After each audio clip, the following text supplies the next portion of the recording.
Olá, investidor, meu nome é Wagner Caetano, começamos agora um cenário em vídeo, hoje dia 26 de julho de 2019, meio-dia e 32, geralmente quando tem alguma coisa especial acontecendo no mercado eu entro com cenário em vídeo, é tipo o plantão da Globo, né?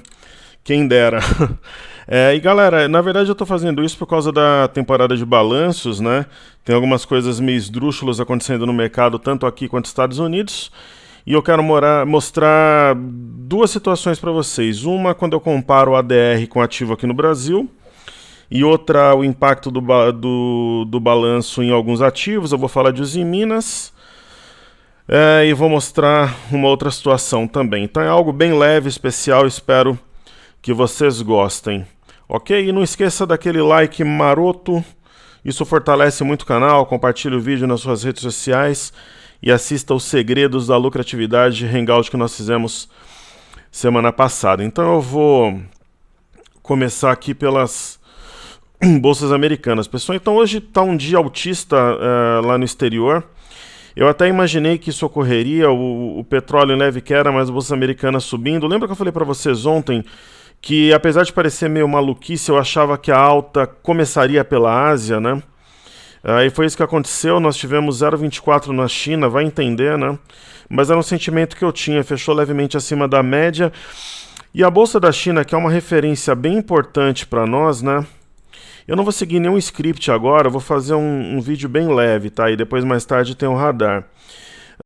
O Brasil tem ainda uma relação muito forte com a China.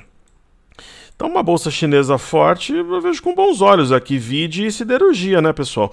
É uma das alusões que eu gostaria de fazer. Então, nós temos aqui uma LTB, e eu acho que o rompimento dela poderia colocar a bolsa chinesa no outro patamar e seria positivo para o Brasil.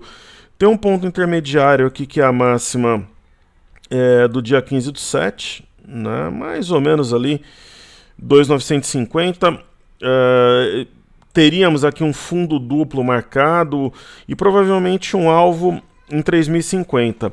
A grande questão é, rompendo esse W aqui e vindo no alvo, deixaria a LTB para trás e aquela história que a gente fala de adentrar um território comprador ou vendedor. E se nós formos além, daria para traçar uma outra reta. Por que eu estou falando isso? Muita gente está falando de drivers que são muito óbvios, e esse aqui, por exemplo, não é e pode fazer diferença. Né? Por exemplo, a bolsa chinesa entrando num patamar diferenciado impactará aqui no Brasil, sim, principalmente, por exemplo, o setor de celulose e siderurgia, que estão patinando. Né? Então, aquela velha história, enquanto você continuar fazendo as mesmas coisas, aquilo que é óbvio, não... O que é óbvio todo mundo já sabe, né? Então, por exemplo, esse é um driver que pode fazer diferença, principalmente siderurgia e celulose. Então, por exemplo, né, hoje teve balanço da Usiminas, é um dos assuntos aí pertinentes. Né? Então, você pega o setor como um todo, ó, GGBR4, depois eu vou olhar a DR. Isso são técnicas, tá? Conteúdo que você pode aplicar no dia a dia e tal. Você pega um ativo, tudo bem, tá na parte alta da movimentação, mas tá, entre aspas, abandonado aqui, né? Como diriam os dramáticos. Então, você pega, por exemplo, o Gerdau. A movimentação, apesar da exposição nos Estados Unidos, pô, China embaixo, ó, Gerdau não tá bacana, fez aqui um topo duplo, tá vindo na base, lembra que eu falei ontem que viria? Na verdade estou falando há muito tempo, né? Região de 13,55, ó, fundo, deve marcar fundo por aqui. Aí você pega, por exemplo, a própria Goal, que eu falo que são as metálicas, né? Então é um conteúdo leve, né? Um conteúdo de aprendizado. Topo duplo também, seria possível pensar nela a 6,30, mas assim, tem um ponto intermediário aqui a 6,67. Então tem sim chance de um fundo, você pega, por exemplo, a própria Usiminas que saiu o balanço, né? Lucro de 171 milhões, correto? Então você pega aqui a Usiminas, é uma ação depreciada, só que ela veio teoricamente no possível alvo, então que seria 8,66. Então um setor para ficar de olho e sim, linkar esse setor com as movimentações chinesas. Então aquela história do driver que impacta no preço, né? O que o dólar impacta, os juros, né? A bolsa chinesa. Então eu tenho essa teoria, não é uma regra absoluta, mas eu já fiz leituras que ninguém comentava sobre o fluxo russo vindo para o Brasil, saindo, impactava em algumas ações. É uma forma que eu tenho de pensar, então é um setor para ficar de olho. E quando a gente fala, por exemplo, em KLBN11 também, que eu entendo que tem uma relação com a bolsa chinesa, né, seria mais ou menos uma forma de antecipação. Então, nós temos, por exemplo, aqui um ativo fraco, né, mas que pode ter um upside. Né?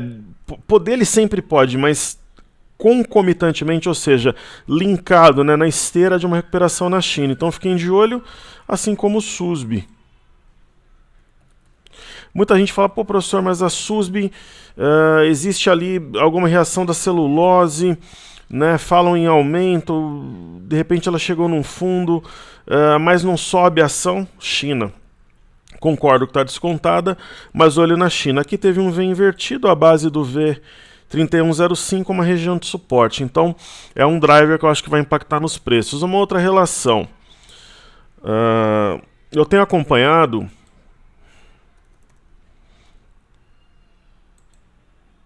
Deixa eu ver se é o cifrão ou arroba aqui. 26/7, 8,8 milhões. Deixa eu ver o arroba. Na outra plataforma que eu acompanho, ele aparece automático aqui. Na verdade, é o cifrão. Então aqui tem o milho. Eu vou abordar um pouco disso na imersão. Né? Então nós temos aqui, por exemplo, o milho. Eu vou abordar uma parte um pouco mais teórica aqui com vocês também. Então aí nós temos o milho.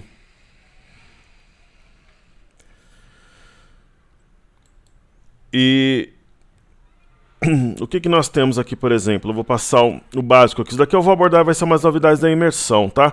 Está cotado em reais por saca. Cada contrato é composto de 450 sacas. Vencimento de janeiro, março, maio, julho, agosto, setembro e novembro. O código é CCM mais o mês, mais o ano. Então tem algumas situações aqui. Então 450 sacas. Você compra um contrato, cada R$1. São R$450. Você pode trabalhar vendido também. Então nós temos... Por exemplo, aqui o milho numa alta muito forte, ele marcou um topo duplo e veio caindo aqui. E aí eu coloco, por exemplo, uma ação de MRFG3. Uma vez que o milho está diretamente relacionado à empresa. Então, é um gráfico parecido, concorda?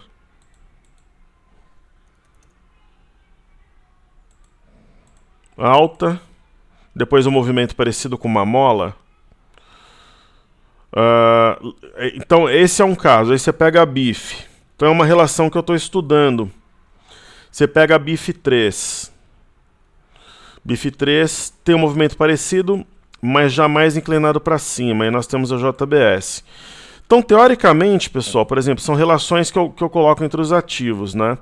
A JBS já em alta conforme o milho caiu. Então tem ações como a JBS, por exemplo, ou a BIF, que ela é geralmente ela é inversamente proporcional ao milho. Por quê? Porque utiliza-se para alimentação de animais. Já no caso da Marfrig ou qualquer outra empresa, ela pode ter estoque.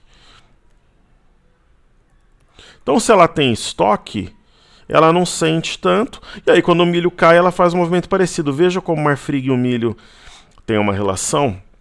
Então, por exemplo, são máximas que a gente pode entender, só que elas variam, tanto que, por exemplo, das empresas de celulose do dólar, em alguns momentos, elas são mais ou menos intrínsecas. Então, são relações que são bastante importantes, pode fazer diferença numa tomada de decisão. Pô, professor, mas eu nunca ouvi falar sobre esse tipo de abordagem. Exatamente, são técnicas que a gente usa que são diferentes. Então, por exemplo, aqui eu tenho a Gerdau.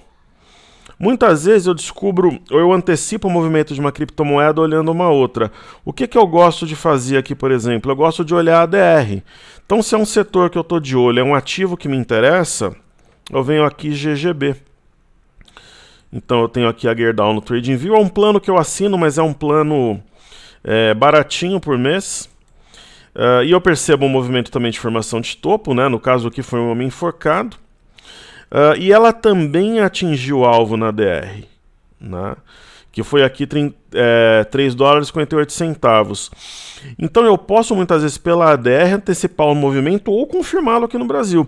Então, ó, fora da banda, fora da banda, fora da banda, fora da banda, fora da banda. Se esse candle, por exemplo, reage no intraday e fecha dentro da banda, eu trago a GGB aqui e acontece algo parecido, você vê que elas estão alinhadas, ó. Nós podemos ter no mínimo um repique para um trade de guerrilha. Então a gente contempla o swing trade de alguns dias de posição, mas pode ter trade de guerrilha também, né?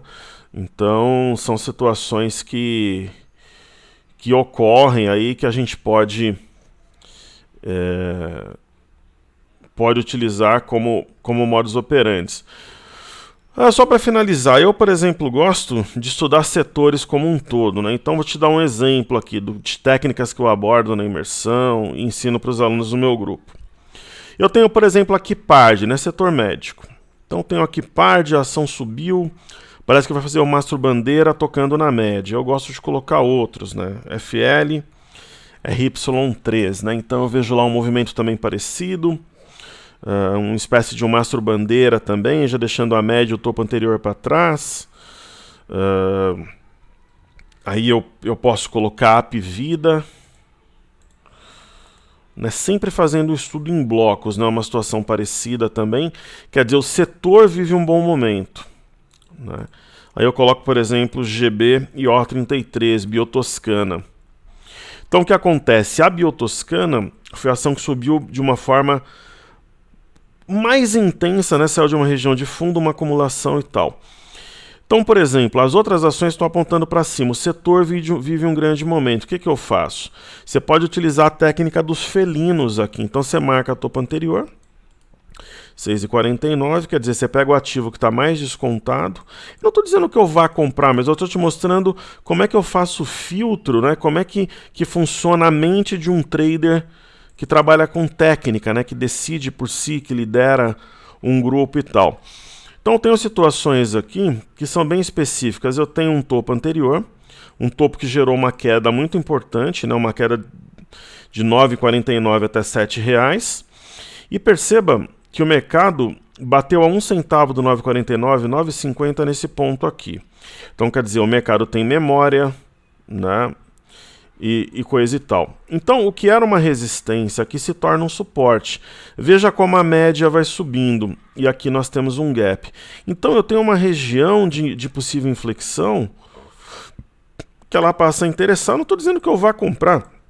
Talvez sim, talvez não. Mas tá vendo? Por exemplo, aqui em cima não faz sentido comprar. Porque aqui ela bateu no alvo. Ó. Tá vendo o alvo aqui? 10,99. Aqui é para vender. Agora, quando o ativo começa a cair, o pessoal fala, aqui eu compro nos 11, 11,50, aqui não, porque ela está caindo. Mas ela vem de uma memória compradora. Então, o que você faz?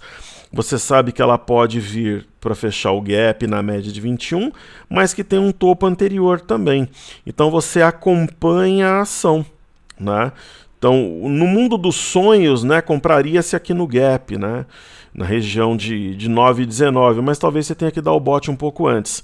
Aí que vem o pulo do gato que eu utilizo. Você coloca GB e O33, você coloca o livro de ofertas, aí você percebe onde está a pressão, tem que acompanhar o ativo, você vê que está bem equilibrada, ofertas de compra e de venda, né? Tem um pouco mais na venda, quer dizer, dá para descer um pouco mais, você pode deixar uma ordem válida até executar, ou acompanha o ativo no intraday. E o que eu gosto de fazer também? Observar o semanal. Então você fala, caramba, né, no semanal o ativo não está tão distante da média, mas existe algum espaço para cair, né? E aí você pode também colocar os 60 minutos, porque você pode no 30, nos 60 minutos, pegar um movimento de distorção ou uma figura como alvo, né? Então é assim que eu destrincho, que eu acompanho um ativo. Então a procura aqui de um algo novo num gráfico de 15, num gráfico de 30, né? Você vê que tem uma correção, aqui está o gap, um gráfico de 60. Então, né, o felino, o que ele faz? Ele acompanha, né? Ele fica ali esperando o momento dele dar o bote. Então ele não age com emoção, ele age com a razão. E para a gente finalizar, tem o setor bancário americano, né? Vou fazer 2 estudos aqui. Então, por exemplo, observar aqui JP Morgan Chase. Então falou-se muito aí que foi um negócio de juros americano, que não deve cair o Fed na semana que vem, por causa do Banco Central Europeu. Pessoal, a tendência de alta nos bancos americanos, aqui JP Morgan, você pega Bank of America, ó, tendência de alta na máxima do movimento, né?